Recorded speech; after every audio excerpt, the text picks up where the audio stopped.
Hello students, मैं Sandeep Singh welcome करता हूं आपका मैग्नेट ब्रेन्स हिंदी मिनी जानकारी सीरीज में। और अभी इस सीरीज में हम लेकर चल रहे हैं रजिस्टर को।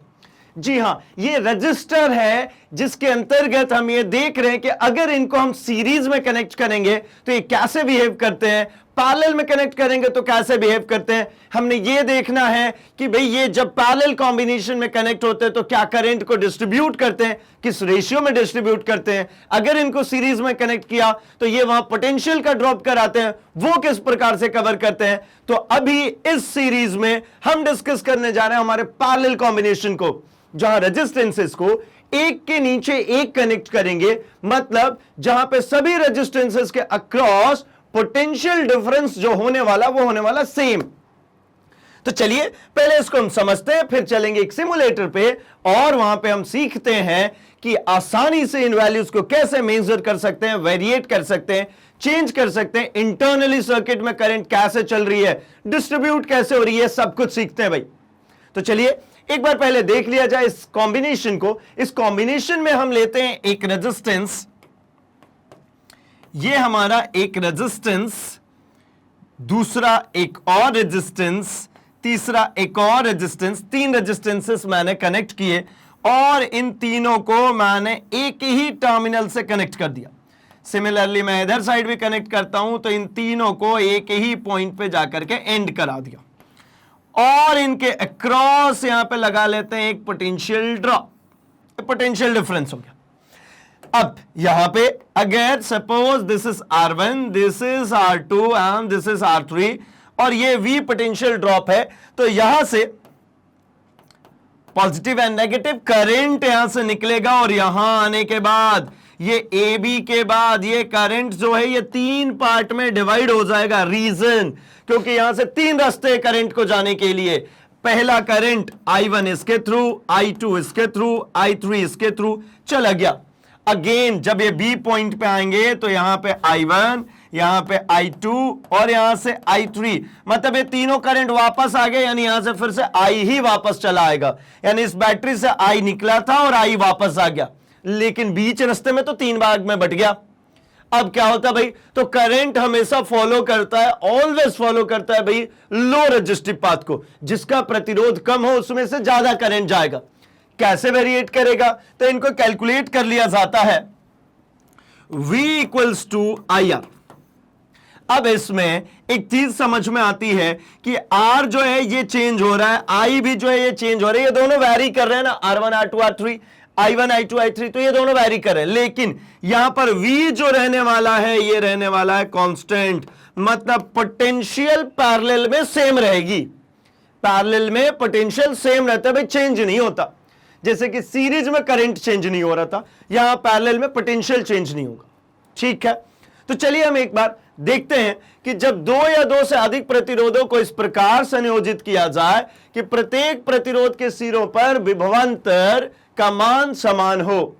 प्रतिरोधों के इस प्रकार के संयोजन को समांतर क्रम संयोजन कहते हैं, पैरेलल कॉम्बिनेशन कहते हैं। इसमें कहीं पर भी पोटेंशियल का अलग अलग डिवीजन नहीं होगा।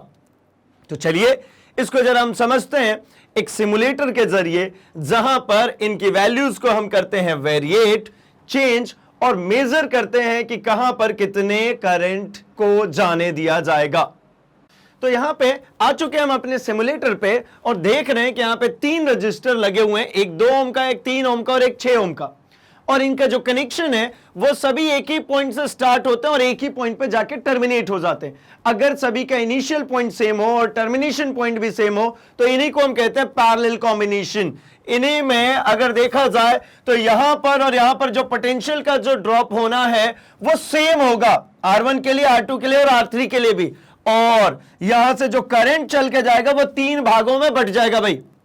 यही चीज वेरीफाई करने के लिए हम यहां पे आए कि करंट कैसे बट रहा है। तो चलिए इस सर्किट को शुरू करते हैं और देखते हैं कैसे चल रहा है करंट। तो मैं यहां से अब स्विच ऑन करता हूं, ये हो चुका स्विच ऑन। क्या हो रहा है भाई, तो ये देखिए यहां से 6 वोल्ट की ये जो बैटरी है इसकी वजह से करंट जो पास हो रहा है यहां तक चल के आया और यही 6 वोल्ट आपको यहां वोल्टेज में, मतलब वोल्ट मीटर में आपको दिख रहा है। यानी इन दोनों पॉइंट्स के अक्रॉस पोटेंशियल सेम है, जबकि रेजिस्टेंस देखिए ये 2 ओम है, ये 3 ओम है और ये 6 ओम है। अब यहां पे कुछ बातों को पहले समझते हैं, फिर हम करंट को ले आएंगे, फिर सीखेंगे। तो क्या होता है कि जब मैं यहां पर चेक किया 6 वोल्ट, अब मैं चलता हूं और इसको चेक करता हूं ये 2 ओम के अक्रॉस, तो ये 2 ओम के अक्रॉस भी देखिए 6 वोल्ट। अगर मैं इसी को चेक करता हूं इस 3 वोल्ट के अक्रॉस, सॉरी 3 ओम के अक्रॉस, तो वही 3 वोल्ट। और इसी को ले आकर के चेक करता हूं मैं ये 6 ओम के क्रॉस, तो अगेन मेजर 6 वोल्ट, जो कि हमारी इस बैटरी का मेजर था। अगर यहां पर भी मैं चेक करता हूं तो ये मुझे कितना है 6 वोल्ट।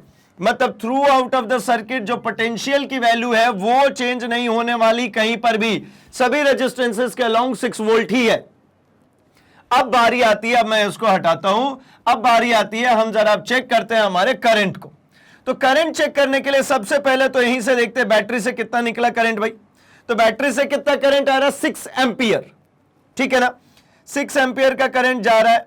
ये देखिए 6 एम्पियर ही है, ये 6 एम्पियर यहां तक आया, इस टर्मिनल तक आप देखिए 6 एम्पियर। लेकिन जैसे ही मैंने 2 ओम रेजिस्टेंस में कनेक्ट किया 3 एम्पियर आ गया, मैं 3 ओम रेजिस्टेंस में कनेक्ट करूंगा 2 एम्पियर आ गया, और मैं अगर इसको 6 ओम में कनेक्ट करूंगा 1 एम्पियर। एक बात समझेंगे, रेजिस्टेंस में जिसका ज्यादा वैल्यू होगा उसमें से करंट कम जाएगा। कोई भी अपने आप को चलने के लिए लो रेजिस्टिव पाथ ढूंढता है, जिसमें रुकावटें कम हो, तकलीफें कम हो, वही रास्ता तो चुनते हैं भाई। तो यहां पर भी करंट भी हमेशा ही जिसका रेजिस्टेंस कम होगा उसमें से ज्यादा जाएगा, और जिसका रेजिस्टेंस ज्यादा होगा उसमें से कम जाएगा। देखिए यहां पे यहां तक किस स्पीड से करंट आ रहा है, बहुत तेजी से आ रहा है ना। यहां आने के बाद ये 3 भागों में बट गया, थोड़ी देर के लिए इसको हटाते हैं और यहां पर देखते हैं ये क्या हो रहा है भाई, ये 3 भागों में बट गया। पहला भाग 2 ओम से, दूसरा भाग 3 ओम से, और तीसरा भाग 6 ओम से। स्पीड देखिए 2 ओम में थोड़ा तेज जा रहा है, 3 ओम में थोड़ा सा कम हुआ, और 6 ओम में देखिए बहुत ही धीरे धीरे जा रहे। लेकिन यहां से डिस्ट्रीब्यूट होने वाले ये तीनों ही आके फिर से एक्यूमुलेट हो गए इस पॉइंट पे, और यहां पर के बाद फिर से उसी स्पीड से चल रहा है जिस स्पीड से बाकी सर्किट में चल रहा था। मतलब रेजिस्टेंस के अलग अलग पाथ में जाएगा तो करंट अपने अपने अकॉर्डिंगली, किसके, रेजिस्टेंस के अकॉर्डिंगली, जो कि V equals to I R से हम निकाल के ले आते हैं। R जो है हमारा यहां पर I equals to V upon R, ठीक है। इसी के अकॉर्डिंगली यहां पे पूरा करंट वेरिएट हो रहा है। जिसका रेजिस्टेंस ज्यादा है उसमें आप देखेंगे करंट की जो वैल्यू है वो कम है, और रेजिस्टेंस जिसका कम है उसके करंट की वैल्यू ज्यादा है। इसी के अकॉर्डिंगली हमने फिर से एक बार चेक करते हैं इसको। देखिए यहां से 6 ओम है तो 1 एम्पियर, जबकि वही 3 ओम है तो वहां से 2 एम्पियर जा रही है। सेम रेशियो में यहां पे करंट बट गई, जिस रेशियो में 2, 3 और 6 ओम के रेजिस्टेंसेस लगे थे। अगर मैं यहां पे बैटरी जो है, अगर मैं इसकी वैल्यू को बढ़ाते चले जाऊंगा तो करंट की जो वैल्यू है वो बढ़ते जाएगी, लेकिन इनका रेशियो देखेंगे तो वो सेम रह जाएगा। मैंने इस बैटरी को बढ़ा करके कर दिया 12 वोल्ट, इस बैटरी को हमने इंक्रीज किया और हमने पहुंचा दिया इसको 12 वोल्ट पे, तो 12 वोल्ट पे करंट देखिए कितनी तेजी से बढ़ गई। लेकिन इसका जो रेशियो था, इसमें से देखिए 6 एम्पियर, इसमें से 4 एम्पियर, और इसमें से 2 एम्पियर, जस्ट डबल हो गया ना, ठीक है। और यहां पे करंट जाकर के देखिए 12 एम्पियर की चलने लगी, ठीक, बढ़ी, लेकिन रेशियो समझेंगे, रेशियो सेम रह गई। रेशियो यहां पे 6, यहां पर 4 और यहां पर 2, पहले इसी रेशियो में चल रहे थे, ठीक है, उसी रेशियो में अभी भी यहां पर करंट है। मतलब समझ में आता है कि पैरेलल में जो रेजिस्टेंसेस होते हैं वो करंट को अलग अलग पार्ट में बांटते हैं, पोटेंशियल को नहीं। पोटेंशियल रहने वाला through out constant, current change होगा और किसके अकॉर्डिंग, जिसका रेजिस्टेंस कम उसमें से ज्यादा करंट जाएगा। तो मतलब अब सिमुलेटर से आप सीख चुके हैं, इस वैल्यूज को वेरिएट करके देख चुके हैं, यानी कंप्लीटली हमें अब ये समझ में आ चुका है। तो थैंक्स फॉर वॉचिंग, हम मिलेंगे अपने अगले सीरीज में अगले कुछ और जानकारी के साथ।